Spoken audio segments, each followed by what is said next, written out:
సంజయ్స్ కిచెన్కి స్వాగతం. ఈరోజు రెసిపీ వచ్చేసి తోటకూర కాడలతో కర్రీ చేసుకుందామండి. చాలా బాగుంటుంది. ఇందులో ఐరన్ కూడా చాలా ఉంటుంది. కాడలు తీసుకొని ఇలా కడిగేసి నీట్గా ఉంచుకోవాలి. ఇలా కొన్ని ముదిరినాయి ఇలా ఉంటాయి అనుకోండి, కొంచెం లావుగా ఉన్నాయి. దీనికి ఇలా కొంచెం నారలాగా వస్తుంది, అది ఇలా తీసేసుకోవాలి.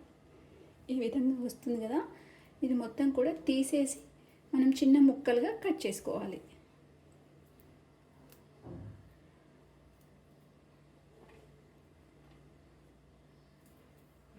చూడండి, ఇలాంతా కూడా ఈ నారలు అనేటివి తీసేసుకోవాలి. ఇందులో మనకు కొంచెం బాగా ముదిరినాయి అంటూ ఏమీ లేవండి, లేతగానే ఉన్నాయి. వీటిని చిన్న చిన్న ముక్కలుగా ఇలా కట్ చేసుకోవాలి. నారంతా తీసుకున్న తర్వాత ఇలా కట్ చేసుకోవాలి.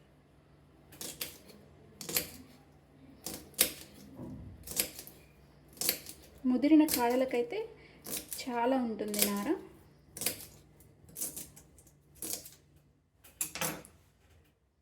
ఇలా కట్ చేసుకోవాలి. ఈ విధంగా ఇలా అన్నీ కూడా కట్ చేసి పెట్టుకోవాలి చిన్నగా ముక్కలు. ఈ విధంగా మనకు నార అనేది వస్తుంది. ఇప్పుడు ప్యాన్ పెట్టుకుందాము. ఇప్పుడు ఇందులో 1 టేబుల్ స్పూన్ వరకు ఆయిల్ వేసుకుందాము.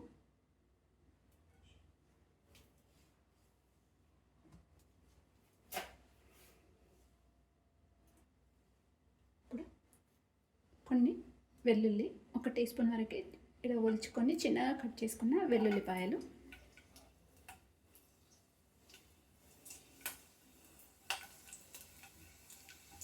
ఇవి కొంచెం కలర్ చేంజ్ అవ్వాలి.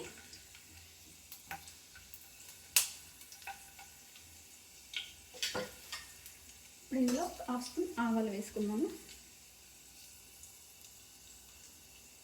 అలాగే 1/2 స్పూన్ జీలకర్ర,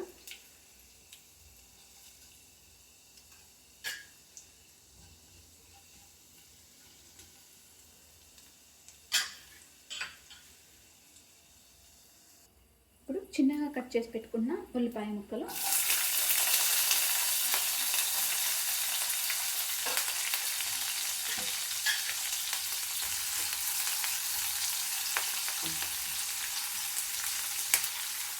దీన్ని కొంచెం వేయించుకోవాలి.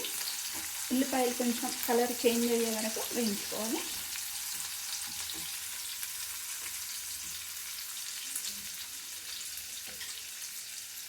ఇందులో కొంచెం పసుపు వేసుకున్నాము, 1/4 స్పూన్ వరకు పసుపు.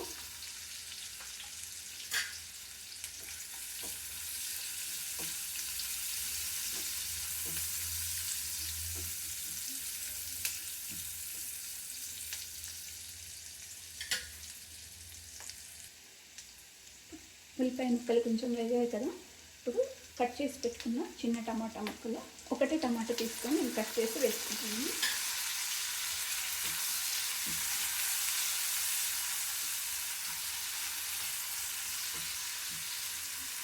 కొంచెం ఇది టమాటా మెత్తబడే వరకు ఉడికించుకుందాము.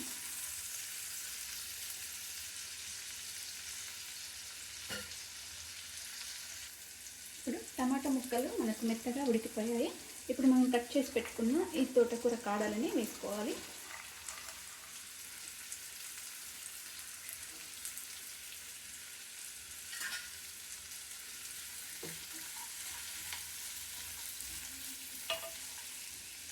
ఇలా ఒకసారి అంతా కూడా కలిపేసుకోవాలి.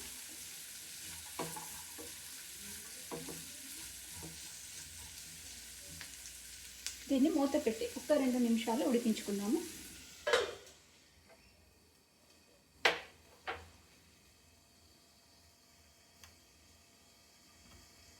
ఇప్పుడు ఒకసారి మూత తీసి చూద్దాము. ఇది కొంచెం ఉడికింది కదా. ఇప్పుడు నేను ఇక్కడ 1 టేబుల్ స్పూను పెసరపప్పు నానబెట్టేసి ఉంచుకున్నాను, ఇది వేసుకోవాలి.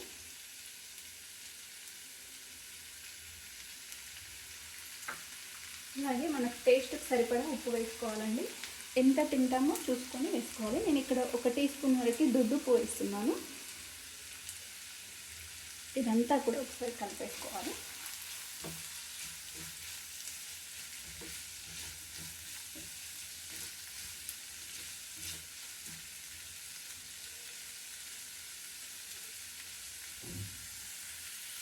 ఇందులో కొన్ని వాటర్ వేసుకుందాము.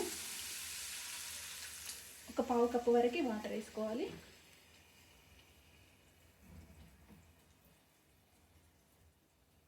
దీన్ని మూత పెట్టి ఒక 3-4 నిమిషాలు మనము ఉడికించుకుందాము.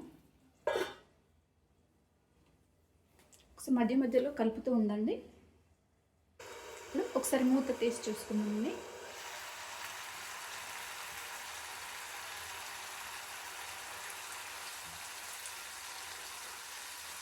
ఇది మనకు కొంచెం ఉడికింది. ఇప్పుడు ఇందులో కారం వేసుకున్నాము. మనం ఎంత కారం తింటామో చూసుకొని వేసుకోవాలి. ఇక్కడ 2 టీ స్పూన్స్ వరకు కారం వేసాను. అలాగే ఒక హాఫ్ స్పూన్ వరకు ధనియాల పొడి,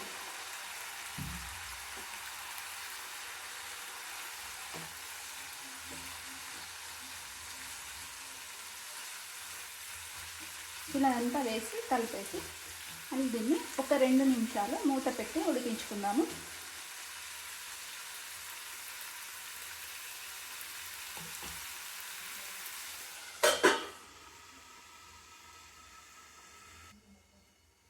ఇప్పుడు మూత తీసి చూసుకుందాము. ఉడికిపోయిందండి. మనకి కాడలు కూడా ఉడికాయి, అలాగే పప్పు కూడా ఉడికిపోయినాయి. చూడండి, కాడలు ఉడికిపోయాయి, పప్పు కూడా ఉడికిపోయింది. ఇప్పుడు చివరగా కొంచెం కట్ చేసి పెట్టుకున్న కొత్తిమీర వేసుకుందాము.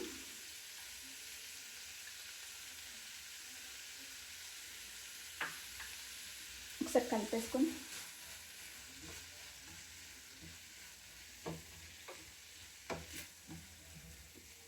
కలిపేటప్పుడు మధ్య మధ్యలో ఏమైనా వాటర్ పడతాయి అనుకుంటే కొన్ని వేసుకొని నీళ్ళు వేసుకొని మూత పెట్టి ఉడికించుకోవచ్చు. ఇప్పుడు స్టవ్ ఆఫ్ చేసేసుకుందాము. స్టవ్ ఆఫ్ చేసేసుకొని దీన్ని గిన్నెలోకి తీసుకుందాము.